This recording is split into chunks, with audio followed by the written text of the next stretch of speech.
Olá, muito bom dia. Bora para mais uma leitura do livro da Zíbia Gasparetto, Espinhos do Tempo? Quando jovens somos inexperientes, as ilusões, os sonhos, reconheceu Maria José. É verdade. Ser jovem na Terra é uma situação que todos nós recapitulamos em cada encarnação. É o momento em que assumimos a direção de uma nova existência, de novas oportunidades, de progresso e amadurecimento. Colocamos nisso toda a nossa força, nosso espírito sabe que pode vencer, conquistar a felicidade e, para isso, deverá aproveitar cada minuto. Contudo, sem orientação espiritual, sem compreender bem os valores da vida, muitas vezes colocamos essa força na satisfação dos sentidos físicos, na busca de emoções desordenadas. Iludimos-nos querendo aproveitar essa fase, que sabemos passageira, deixando de lado o bom senso, a ponderação, e nos envolvemos em compromissos e promessas que, por certo, não serão cobrados na hora certa. Nos serão cobrados na hora certa. Há quem mencione esses atos como loucuras da mocidade, como se isso fosse suficiente para justificá-los. A vida, no entanto, não deixará nenhum gesto, nenhuma ação sem resposta e o fará de forma objetiva, para ensinar as lições que se deve aprender.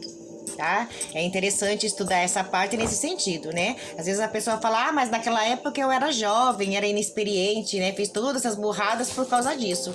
Mas mesmo assim, tá? Você tinha seu livre-arbítrio. Mesmo sendo jovem, mesmo sendo adolescente, o nosso livre-arbítrio começa a partir dos 7 anos de idade. A partir daí, todas as nossas escolhas terão consequências, boas ou ruins, dependendo das escolhas que a gente faz. Então essa desculpa de, eu era jovem e inexperiente, para a espiritualidade não cola. Tá? Porque você tinha sim, nós tínhamos, né? Eu me incluo nisso também, porque também fiz muita burrada na minha adolescência, tá? A gente tinha sim o poder de decidir, de escolher, de discernir, né? Mas a gente prefere culpar a juventude, o que tá errado para a espiritualidade, tá? Maria José considerou: se pudéssemos nos lembrar de tudo de outras vidas, seria melhor, teríamos mais chance de entender. À primeira vista, parece ser assim mesmo. Todavia, como Demerval iria conviver com Menelau, lembrando-se da traição de outros tempos? Como você iria conviver com seus filhos se eles se recordassem de Eleonora e que Raul os havia abandonado por sua causa? Deus nos livre, eu não saberia como educá-los. Maria José estremeceu, horrorizada. Deus é tão bom que nos permite esquecer os erros passados e nos oferece a chance de refazer nossos caminhos, concluiu Eduardo, emocionado. Só nos resta aceitar nosso destino e procurarmos cumprir nosso dever até o fim, ajuntou Menelau com sinceridade. O tempo tudo transforma. Se vocês se amam de verdade, saberão esperar, trabalhando para a conquista de melhores dias.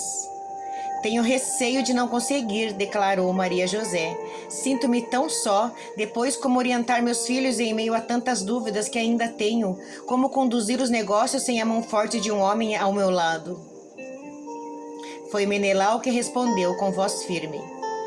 Confio em você, Maria José. Sabe bem como tratar os negócios da família. Quanto às crianças, o amor, a dedicação, o bom exemplo serão suficientes. Concordo, disse Eduardo. Você sempre soube conduzir-se. Seu coração de mãe saberá inspirá-la nos momentos de decisão. É preciso, contudo, não se deixar envolver pela dúvida que minará sua força, tolhendo seus passos. Você pode vencer. Não exige dos seus filhos nada que esteja fora do seu alcance fazer. Lembre-se disso. Se a vida solicita de você essa coragem, essa posição, é porque você tem condições de sair-se bem. Acredite nisso. E vencerá.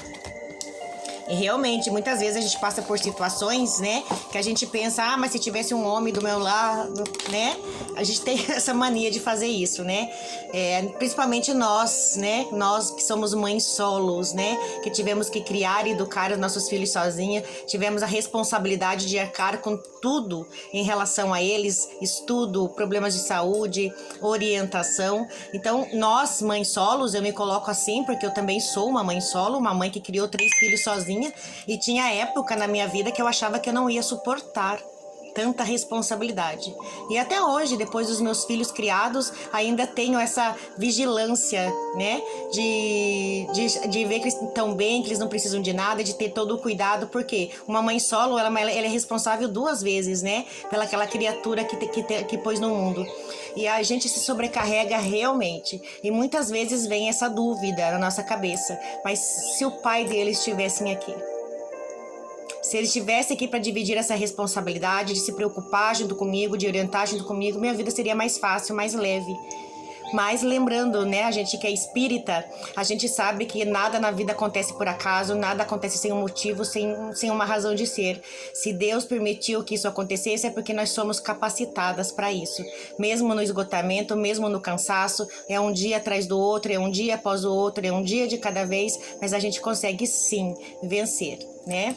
A gente consegue vencer, claro que a preocupação sempre vai continuar em dobro, né? Porque a gente não tem mais com quem contar, com quem pedir ajuda, com quem desabafar, né? Mas Deus é conosco sempre, a espiritualidade é conosco sempre. Sempre que você sentir essa sobrecarga em cima de você em relação a coisas que você acha que outra pessoa teria que estar ali resolvendo junto com você, lembre-se disso. Seus filhos são seus karmas, essa responsabilidade, sua mãe, seu pai idoso, que você está cuidando sozinho, que os irmãos não ajudam a cuidar, é seu karma, é sua missão espiritual, é seu resgate espiritual. Então não reclama, simplesmente relaxa, respira fundo e vai, toca pra frente, tá? Às vezes tem pais idosos aí com vários filhos e só um cuida, só um protege, só um leva pro médico, só um troca a fralda, só um, os outros estão de boa. Mas aquela pessoa fica, nossa, mas é injusto, porque só eu tenho que cuidar, se tem outros irmãos. Mas a vida sabe o porquê você tem que cuidar, porque isso veio para você, essa missão, por algum motivo. Então, nunca antes de reclamar, de ficar falando, ai, que Deus não existe, que ninguém me ajuda, que eu tô sozinha, lembre-se sempre disso, tá?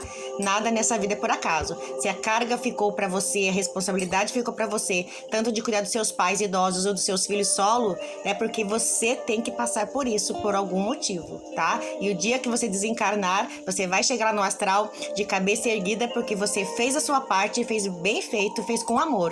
E lá você vai saber o porquê você teve que passar por tudo isso. Então passe com resignação, passe com amor, passe com carinho, passe com paciência, para quando chegar do lado de lá você não se sinta envergonhado de ter desistido da sua missão. Pense nisso, tenha um bom dia, fiquem com Deus. A live já vai começar.